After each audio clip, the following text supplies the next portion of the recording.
Hello à tous, c'est Jérémy, j'espère que vous allez bien. Aujourd'hui, on va parler souffrance et douleur et on va voir comment on peut transformer ces deux mots en plaisir.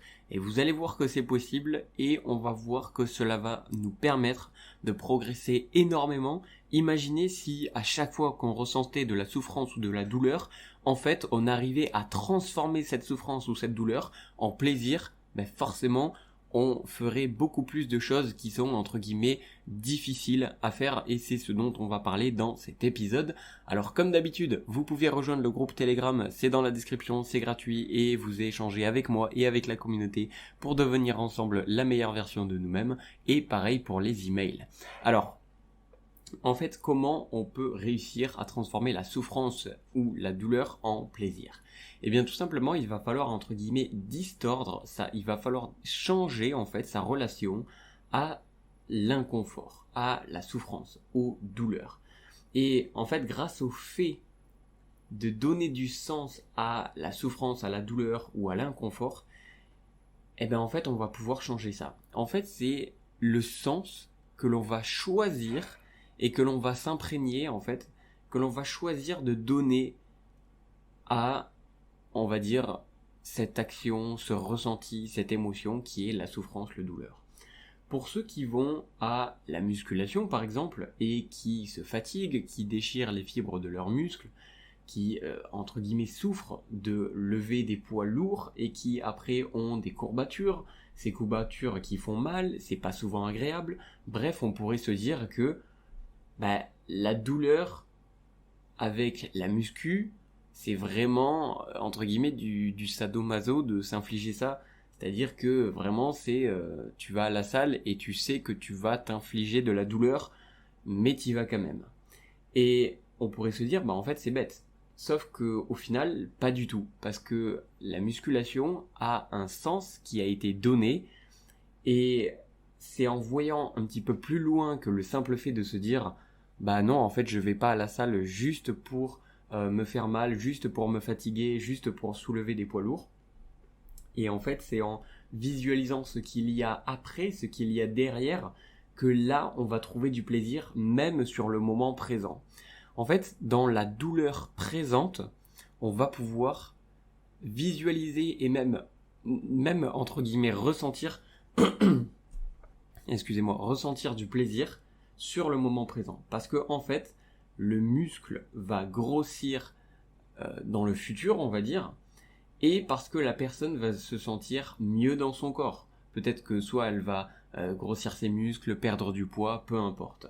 Et donc la souffrance est en fait très proche du plaisir quand on sait que on donne du sens à cette douleur.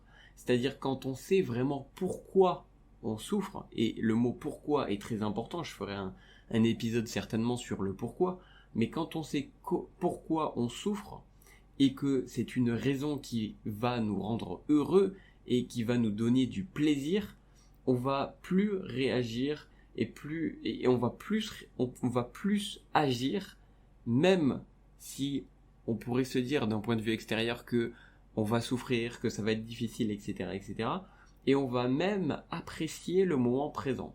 Tout simplement parce qu'on va être dans une douleur qui va nous faire progresser, qui à court terme effectivement ne va pas être ultra agréable, mais à long terme ou dans le futur va nous apporter des bénéfices qu'on veut. Et ces bénéfices-là, on va accepter la douleur et on va même prendre la douleur entre guillemets avec plaisir, puisqu'on sait que c'est entre guillemets grâce à cette douleur que l'on va ensuite pouvoir progresser. On sait vraiment que c'est grâce à cet inconfort actuel que ensuite on aura du confort futur. Et ça c'est très intéressant, et je prends la musculation pour exemple parce que c'est la première chose qui m'est venue en tête et c'est, on va dire, l'exemple le plus physiquement représentatif. Mais ça peut être pour plein d'autres choses. Imaginons, on reprend l'exemple d'aller aborder quelqu'un dans la rue. Forcément, les quelques premières secondes avant, on va cogiter, on va se dire c'est pas facile. Peut-être que quand on va y aller, on va être super gêné, on va devenir tout rouge, on va pas savoir quoi dire. Bref, c'est de l'inconfort complet en fait. Mais une fois qu'on aura fait ça, quels sont les bénéfices qu'on va ressentir? Eh bien, en général, quelle que soit la réponse, que ce soit un râteau, que ce soit une personne qui vous est envoyée balader, mais en règle générale, ça arrive rarement quand même. Mais quelle que soit la réponse, on pourra avoir la satisfaction, le plaisir de se dire, eh bien, j'ai eu le courage d'y aller et je suis fier de moi. Donc par exemple, dans cette situation-là, on pourrait se dire, bah, franchement, c'est une situation dans laquelle je vois que de l'inconfort, c'est très difficile et franchement, j'ai du mal à voir. Ouais, mais quand on sait qu'en fait, dans la peur, dans l'inconfort, dans la douleur, bah, parfois, ça nous sert, et la majorité des cas, ça nous sert à progresser, ça nous sert à apprendre quelque chose, ça nous sert à sortir de notre zone de confort, ça nous sert à avoir de nouvelles informations sur nous ou sur la situation en général. En fait là on arrive à y voir du positif, on arrive à y voir du plaisir. Et comment on pourrait dire en fait transformer la douleur en plaisir? On pourrait se dire que c'est en allant s'infliger cette douleur qu'on va prendre du plaisir à grandir, qu'on va prendre du plaisir à ensuite avoir de la fierté, à ensuite avoir eu le courage de l'avoir fait. Et donc c'est de cette façon que, en fait, il suffit de donner un sens positif long terme, ou juste après que le moment soit passé, pour transformer sa douleur en plaisir. Et par exemple, on pourrait se dire que sortir de sa zone de confort, oui, ça va être douloureux, mais ça va nous permettre de grandir en tant que personne, d'avoir la fierté de s'être surpassé, d'avoir surpassé cette peur, etc., etc. Et donc, ce qui peut être parfois douloureux sur le moment, si on sait vraiment pourquoi on le fait et qu'on donne du sens à cette douleur, en fait, c'est vraiment la métaphore de faire un pas en arrière et deux pas en avant. Le un pas en arrière, entre guillemets, même si c'est pas vraiment ça, puisqu'en soi on fait tout le temps que un pas en avant en allant vers quelque chose qui nous fait peur, mais imaginez un pas en arrière c'est la douleur et deux pas en avant c'est le plaisir qu'on va avoir. C'est exactement ça. C'est-à-dire que oui, il va falloir faire face à la douleur, oui, ça va pas être plaisant pendant les quelques premières secondes ou pendant, on va dire, l'exécution de la souffrance ou de la douleur ou de l'inconfort ou de la sortie de la zone de confort, peu importe, ça va pas être forcément agréable, mais c'est le fait de l'avoir fait qui ensuite va nous donner du plaisir. Et c'est vraiment en gardant en tête ce plaisir-là que ça va nous aider et nous pousser à y aller de plus en plus. Si on focalise sur la peur, si on focalise sur la souffrance, sur l'inconfort, peu importe, forcément, on va avoir du mal à y aller et deux, du mal à se dire que c'est positif. C'est sûr qu'une personne qui veut aller se challenger, qui veut aborder une personne dans la rue, que ce soit juste pour se dépasser personnellement, pour être plus à l'aise en public, ou s'il est dans une optique de drague d'une fille ou d'un gars, peu importe, s'il se dit oh là là ça va être difficile, je vais me prendre un râteau, la personne elle va à peine me parler, elle va à peine me dire bonjour, je vais devenir tout rouge, je vais bégayer, en fait plus on va se focaliser sur ça et forcément plus on va déjà attirer ça à soi parce que effectivement si on se focalise sur le négatif on a plus de chances d'attirer du négatif, mais bref ça encore une fois ça serait encore une fois un sujet d'un autre podcast. Et forcément si on se focalise sur le positif, déjà on va être plus à même de passer à l'action puisque on va être plus à même d'aller dans quelque chose qui va nous apporter du positif que dans quelque chose qui va nous apporter du négatif, et en plus de ça on va positiver la situation et en général ça va rendre la situation bien meilleure et bien moins douloureuse et inconfortable que si on part en ayant l'esprit déjà négatif.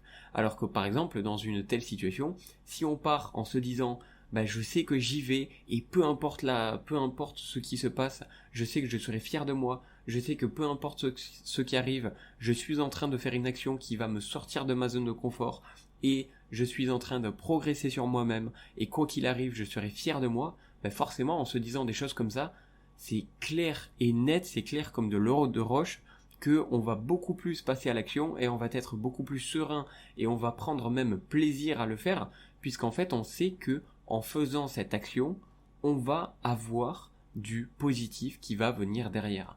Et donc C'est pour ça que je dis transformer la souffrance ou la douleur en plaisir, puisque on va vers une action qui va nous apporter du plaisir, et non plus une action qui va nous apporter de la souffrance. Tout simplement parce que, pour résumer, c'est le sens que l'on va y donner et l'état d'esprit que l'on va avoir en y allant, et qu'est-ce qu'on va se dire en y allant. Est-ce qu'on se focalise sur ce que ça va nous infliger, ou est-ce que on se focalise sur ce que cela va nous apporter? Ça, c'est la première chose.